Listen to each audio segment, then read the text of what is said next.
So we're going to talk today about creating great social media content to attract new core group applicants and new members to establish chapters, and what we need to do with that content. Now, I actually have a really unique perspective on this because when I joined BNI, it was in an established chapter. There were about 25 members at the time. But then when I expanded my business due to the growth attributed to referrals from BNI, I moved from the Toronto area to Vancouver. And instead of joining a chapter, I had the encouragement of Mark Graber and Hazel Walker to become a launch director and launch my very own chapter. So I launched BNI Powerhouse, which was a Hall of Fame chapter, and it was actually just 1 year ago this month that we launched. And since then, we've passed over $1.9 million in our chapter. So I've combined my background of social media marketing along with my experience of both joining and launching a BNI chapter to bring you this presentation. And you'll find that you can also use this information in your own business as well. So in order to create great content, we need to know our why. Why are we creating social media content? So today, our why is going to start with our pain points. Next slide, please. So chapters and regions around the world struggle with the same thing, really about how to attract and retain members. And I bet you've probably encountered some of these objections before. Let me know in the chat, which one of these have you heard when it comes to inviting people to your chapter, to your core group? I know that I've heard pretty much everything. I might have missed some as well. We've got, no time is a big one. Too early, number 8. What's number 8? All the above? Yeah, there's so many reasons that people give for not wanting to come to our chapter or a core group. When you're launching a new chapter or trying to grow an established chapter or a region, these are some of the common pain points that we come across.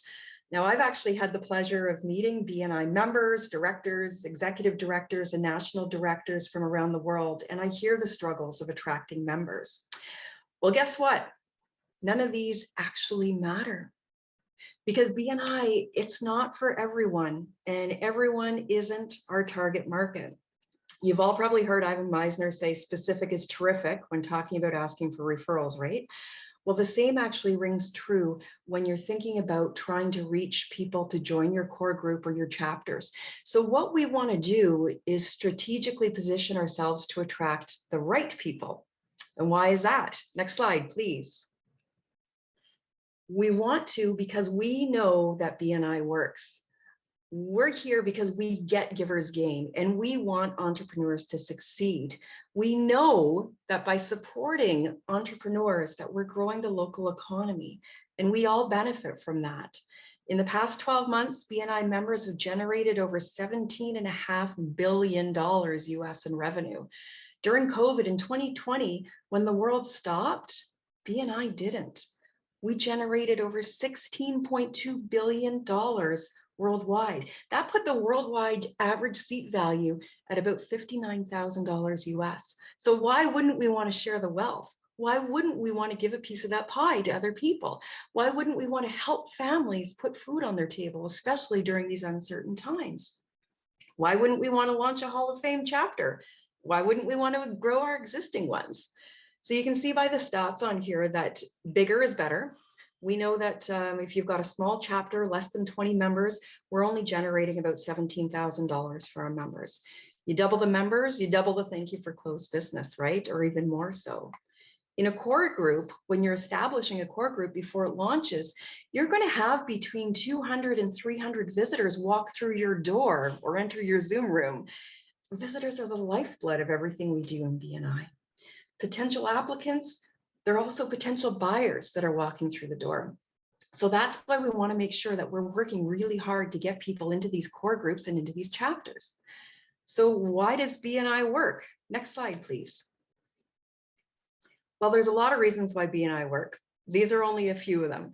The one thing I think that's so important is the structure, because BNI is really set up for success. If we follow the structure, we're going to be successful. That's really all there is to it. You know, Ivan Meisner has put 36 years into making this system work for us. So we just need to follow it. Accountability. I think that as a business owner, I understand, and I think you do as well, that If you have accountability and structure within your business, within your company, it's going to be more successful. So the accountability is really attractive to potential applicants and members who are really serious about their success in business, who have a good business head on their shoulders. The next one is support. Whether it's the leadership team training or the mentoring, the passport program, if you were just in Mark Graber's program talking about passport, or even the personal support from fellow members. When people feel like they're part of a group, then they're more likely to invest themselves into that group. And that means helping the other members succeed. So support is really important to the success of making BNI work. And then the last one, well, not the last one, but the last one we're going to talk about is the building relationships. This is the farming versus hunting. Nod your head if you've heard the farming versus hunting. In BNI, we don't hunt for sales. We farm for referrals. We nourish relationships for referral partners, right? And that's the number one reason that BNI works, is because we encourage people to build these relationships in order to have a long-standing referral partnership. Next slide, please. We're going to keep that in mind as we go along. So we all know why BNI works, but those reasons that we just talked about can be really difficult to articulate to people, to really get across, especially when we're talking about using social media content. You really have to experience BNI to really get it, don't you? Like, I know when I first joined, when I first showed up at a meeting, I'd never even heard about it. And people were telling me all about it, and it was confusing. So it was really being in BNI that I got it, understood it. So I want to focus on some things that are a little more easily absorbed for people who don't know BNI, who don't get it. So the top 5 benefits that we actually talk about in core groups are these. The first one is education. And education, it's not about learning how to be better BNI members. BNI knows that if we can help you become more successful business owners, then you'll just automatically be more successful BNI members, because you'll understand that BNI works for you. So we teach all the transferable skills.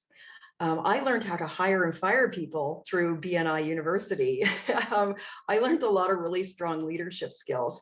I know I'm preaching to the choir. You guys that are in this room, you already understand this, but I want you to really think about this in terms of how you can relate what BNI is to people on social media. So the next one, the continued source of new business. BNI specializes in building referral partnerships, right? So we want to connect you with the golden goose, not just the golden eggs. So ongoing new business from members, they're the golden goose. But the visitors, let's not forget about them, because they're typically the golden eggs. So in BNI, we get both, whether it's a core group or an established group. The next one is the marketing team. We talk about power teams. We can share how power teams work, because that's something that really sets BNI apart from other networking groups that are a little more casual, right? So talk about what a power team does. Give examples, you know, like a real estate who gets a client, they need to refer to the mortgage broker. The mortgage broker often refers to the accountant, and the accountant refers to the insurance agent, et cetera, right? So when people see how BNI connects and how that referral gets passed along, Sean O'Hara out here in BC, he talks about it being the hot potato. You're passing the BNI hot potato along each of the members. And that's a really good analogy. So showcase that, really explain to people what that is. Lifelong relationships. It's not just about the marketing team relationships. It's about the personal relationships, right? So I didn't start BNI because I wanted to make friends.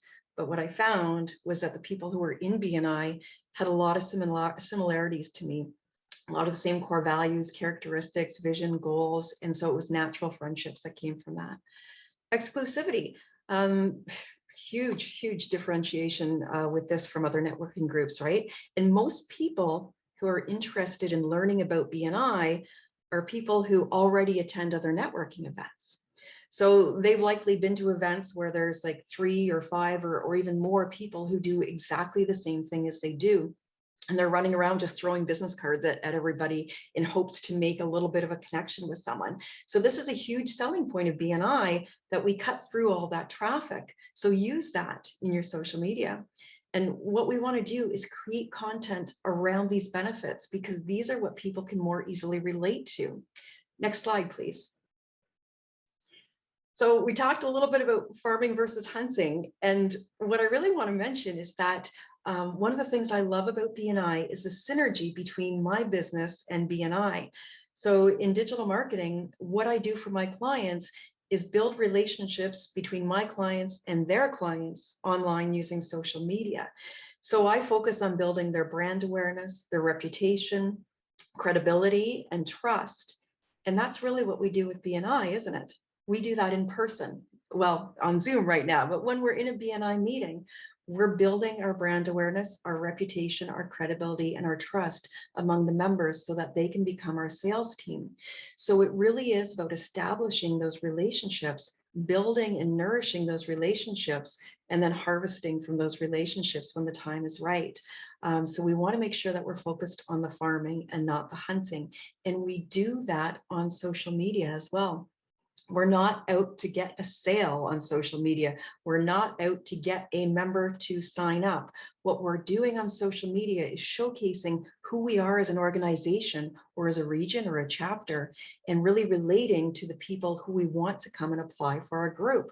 Because remember, we don't want just anybody, we want the right people. And that's how we're going to do it, is building those relationships. Next slide, please. So we want to talk about creating content. And there's some really key things on what to do with creating content. The first one is knowing your audience. Again, it's not everybody, right? So who are those perfect BNIers? I want you to tell me in chat, who is the audience that we're trying to attract? They're typically entrepreneurs, right? But what kind of qualities do those entrepreneurs have? What are their pain points? Tell me in chat, what are some commonalities between the people who tend to apply for BNI? They're pretty driven. They're business owners. Yeah, good job, Diane. They're looking to grow their business. Absolutely. Business ethics is really important. Definitely, Carl. Committed. Yeah, trying to grow. They network already. Exactly. So we want to make sure that we are thinking about all these traits, these commonalities, because then we can create content that really resonates with that type of person, right? So you want to showcase that we understand what they're going through. Owners that have a network for referrals, perfect. As entrepreneurs, we have our trials and tribulations, right? I mean, come on, most of us burn the candle at both ends. Sometimes we sacrifice family life, birthday parties, and social events so that we can work. We have to wear so many hats. And if we can relate to the struggles they're going through, their pain points, then they're more likely to think that they really belong with us. So you can have other BNI members share their stories on video, why they joined BNI. Being an entrepreneur can really be lonely sometimes. Carl says providing a focus, absolutely. So if you have some people doing some testimonials on video, or if they're not too keen on doing video, have them send in a picture of themselves just with some written copy, some testimonial about what BNI means to them, sharing a success story about how they got connected to their golden goose instead of just their golden egg. So you can really let other entrepreneurs know that this is what happens in BNI. I mean, me personally, my biggest client is BNI, because BNI actually generates about 60 to 70% of my revenue. I have 2 team members at 2 of my different offices that are in 2 other BNI chapters. So within my company, there's 3 different BNI chapters that are being utilized. And that's how we generate so many referrals, because we're building relationships with so many people. So it's a huge asset. So you want to reach people who really want to find that big golden goose, right? BNI is my golden goose. So the second one is you want to relate to your audience. So when you're thinking about what type of images to post, make sure you showcase images that showcase them. They want to see themselves reflected in the image, right? So that means situations that they might be in. If they're stressed as a business owner, or if they're lonely as a business owner, or if they love being in groups of other business people and networking, show images that really show them. The next one is be sure to look professional. This is really important. BNI, I consider it a very professional organization. I know you do as well. And some of the things that I see some chapters do, or some regions do around the world, is not bring that level of professionalism into their content. So some things I see are images that don't fit into the boxes properly. certain things are cut off in the images, or the images are fuzzy, or there's spelling and grammar errors. Now, I mean, if you had a storefront, you wouldn't have a typo on your signage, would you? So you don't want to do that in your content on social media either. You've got to make sure that you showcase that you're a professional. And sometimes you might need some outside help for that, and that's okay. But just make sure that you provide content that really lives up to your standard within your BNI chapter or region. And the next one is people. We want to see images of people. So sometimes you need to use stock footage, and that's okay. If you can use real footage of real BNI members in your region, your chapter, that's really great. Just make sure that the images do look professional. If you're using pictures that you've taken at a meeting, make sure that you have everyone's permission to showcase them on social media. Now, the images don't have to look staged, but if you are at an in-person meeting, you don't want people like with their mouths full of breakfast eating, because that's going to embarrass them, or you don't want an angle of a picture that shows mostly the ceiling. So you want to look like some care was taken in the photo that you're posting, because we are a professional organization, so we do need to showcase that. And the next one is so important. Don't sell, build relationships. BNI is not a one-time transaction. You're marketing the brand, not the sale of a membership. You're farming, not hunting. You are building relationships online, right? So you're not selling, you're literally doing what you can to build relationships. And I'll showcase some content shortly about how you can do that. So the sixth one is to humanize your content. And what do I mean by that? Well, even though we're a professional organization, we still need to be approachable, right? So if we're giving stats about our success, or tips about networking, we don't want to come across as boring, right? So we don't want to just focus on the stats. BNI is anything but boring, right? So we want to show that we have fun as a group, that people enjoy being there. So we had one member at a chapter that I was supporting actually brought their 1-week-old baby to a meeting. And I mean, the baby was adorable and everybody was all excited about the baby. So we took a picture and posted it on their social, and the caption was something like BNI, empowering future entrepreneurs everywhere, and the amount of people who loved that picture was incredible. So it showed that we are humans. We can take a baby to a meeting. Now it happens all the time on Zoom, right? So be social on social. If your chapter is giving to a charity, showcase some pictures about that. If you're doing a golf tournament, right? A social event, showcase that. And you've got to remember, people want to belong to something. So you need to show them what they're going to belong to. And the possibilities are really endless of what kind of content you can create. But how do you actually create it? Next slide, please. So this is Canva. Part of what I do is training and workshops for entrepreneurs who want to tackle their own social media. So Canva is the program that I typically recommend to them and teach them how to use when it comes to creating images. This is kind of branded as graphic design for non-designers. And Mr. Brian Benson, if you can post the Canva link up there, that would be great. Brian is doing an awesome job at posting some relevant links, so I certainly appreciate that, my friend. Happy to have you here today. So with Canva, this tutorial just kind of gives you a bit of a run through of some of the things that you can do and how easy it is to actually create content. There are templates that you can use that are pre-sized. You can upload your own images, or you can choose from thousands that they actually have already uploaded that you can use. You just do a search for the type of content, whether it's business people or networking event. So you can upload your BNI logo, and you can bring in images that have people networking, and you can create content for your social media. You can also create your own brand style guide, which means you can save your particular fonts and colors, etc., that you want to use on a regular basis.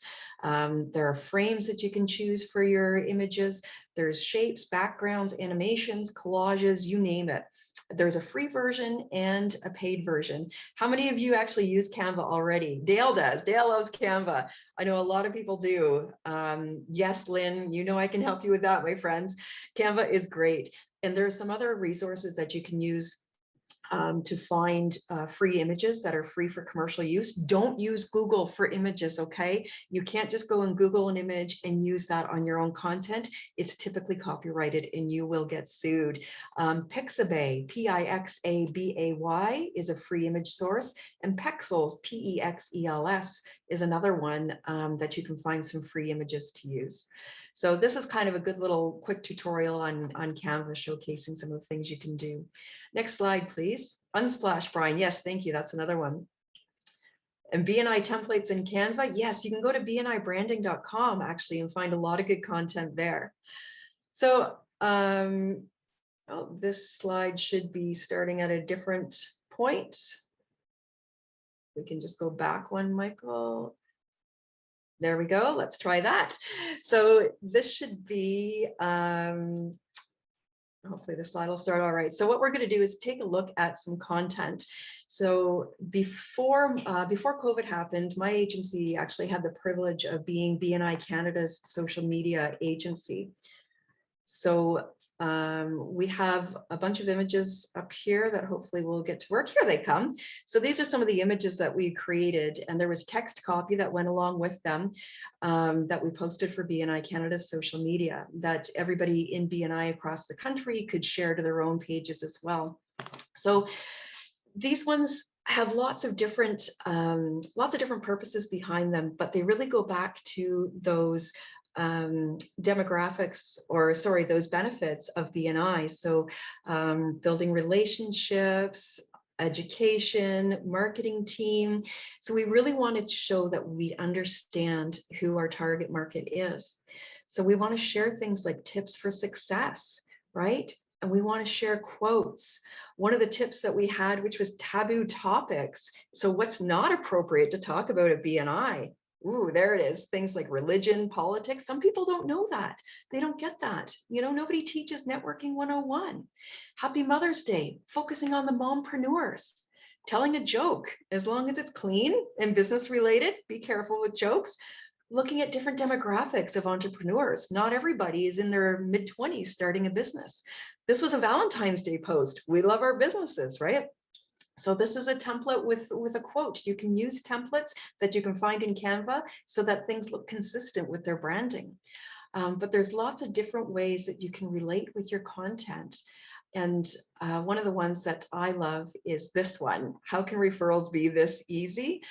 You know, and that's what BNI is all about. And with these images, you can always change up the content that goes with them. So the written text. So you can use images again and again. And have a look at this one. What entrepreneur does not relate to this, right? 99% of us just live on coffee because we have to. It's the lifeblood of almost every entrepreneur. So we talked earlier about the 5 benefits, and you probably saw them come up in some of that content, right? So there were quotes and images relating to these. But the key content tips that you want to keep in mind is that when you give people more of what they want, what they'll want is more of you. So don't be afraid to give away some of your secrets. It really builds your credibility, showcases that you know what you're talking about, that you're an authority in your field. You know about networking, you know about referrals, right? Quotes, they're one of the most shared type of content because they really speak to people, really resonate.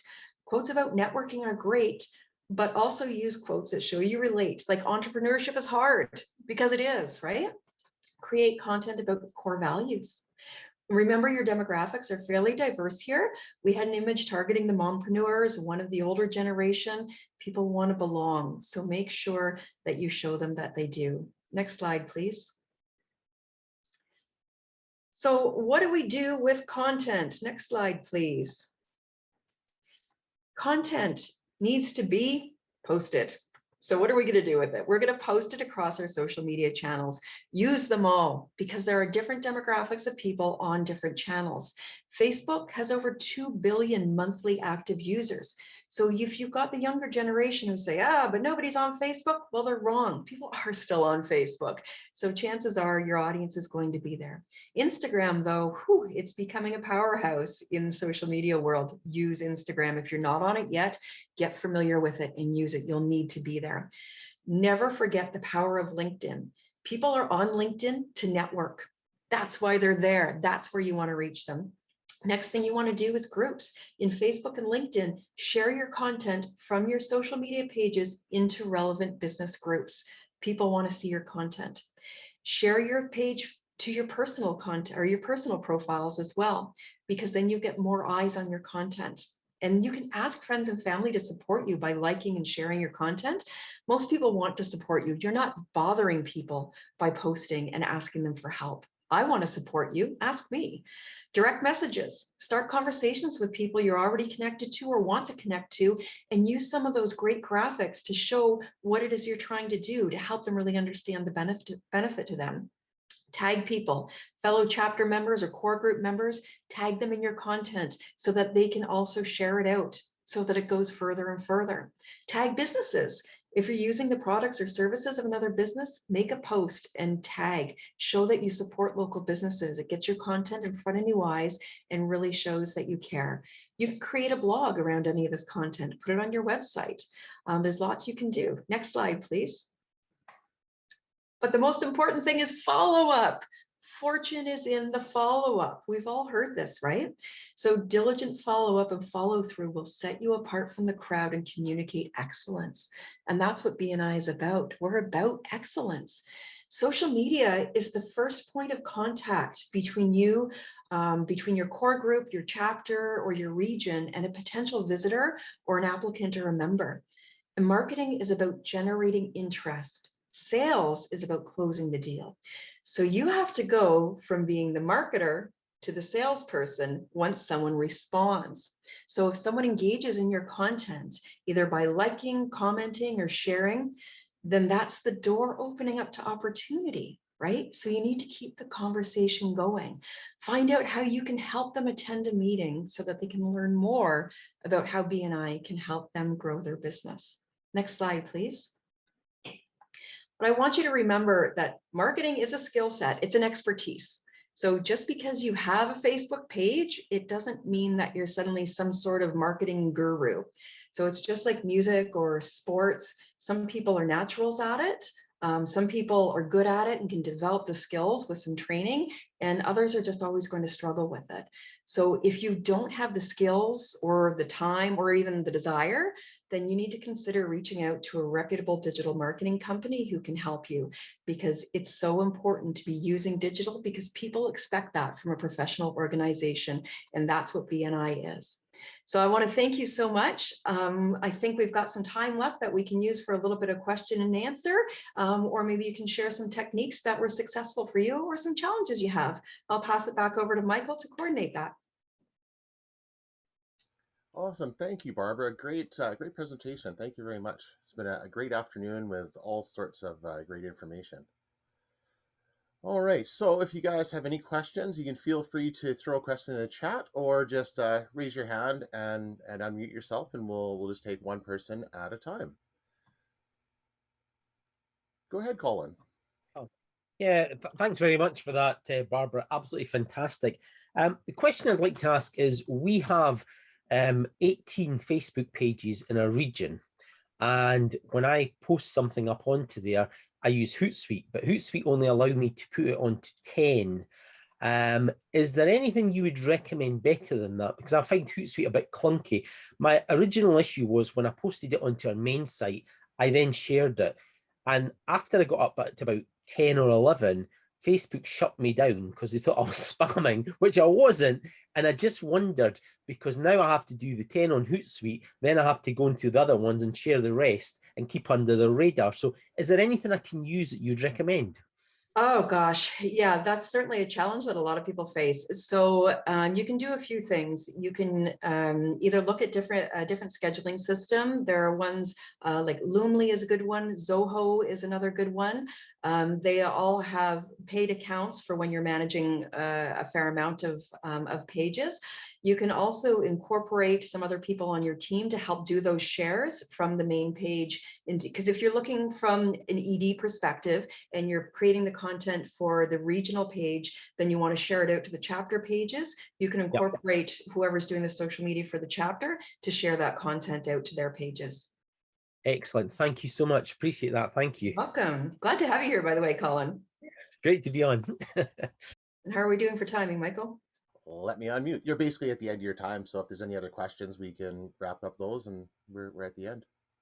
All right. Which continent is my favorite, Brian asked? Well, that's a hard question because thankfully with BNI, I've been able to travel to quite a few of them for presentations, so I like them all.